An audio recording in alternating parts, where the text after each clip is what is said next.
Welcome to Exposing Faux Feminism. In a series of 4 episodes, we're going to discuss everyday feminism in media.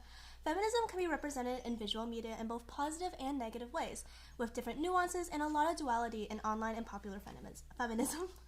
There are lots of pitfalls and complex effects when people try to portray or communicate feminism in media, which results in a very thin line to walk. When done properly and right, it can be beneficial via uplifting other women and promoting a healthy, feministic perspective. But when done poorly and wrong, it can contribute to misogyny and anti-feministic mentalities. So, here's how our podcast is going to function. There are 4 of us, 4 topics, 4 episodes.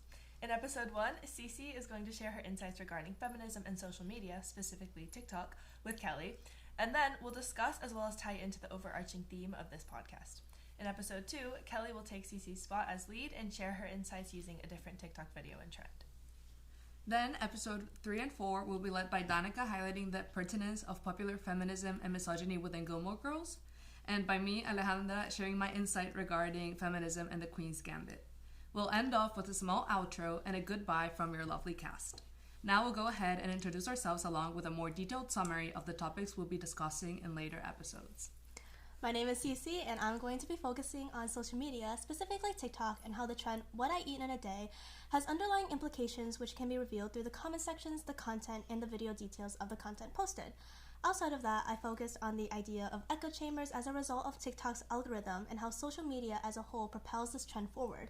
Despite its possibly wholesome intentions of just trying to show off what they eat in a day, I argue that it is important to know how perceptions and mentalities lead to differing reactions from different users.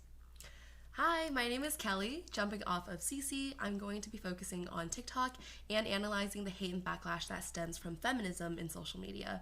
I'll be specifically looking at a viral TikTok video where the woman in the video discusses why she dislikes makeup, and I'll dive deeper into the reasons as to why this video generated so much backlash, how this backlash is actually more toxic and anti-feminist than the video itself, and what this means for online feminism writ large. I'll be using the topic of makeup as a vehicle for this discussion, but this really applies to a lot of other feminist topics as well. Hi everyone, I'm Danika, and I'm going to shift our scope a little bit to include other types of media, in particular television. So I'll be talking to you guys about how Gilmore Girls portrays itself as this iconic feminist show, but the Gilmore Girls' relationship to men end up raising the question, is it really feminist? So Rory and Lorelai are meant to be these 3-dimensional women, but I'll show you how they end up operating within the confines of the patriarchy rather than subverting it. And I'll argue that the show ends up providing this example of popular feminism that espouses the accommodation and comfort of men at the expense of women.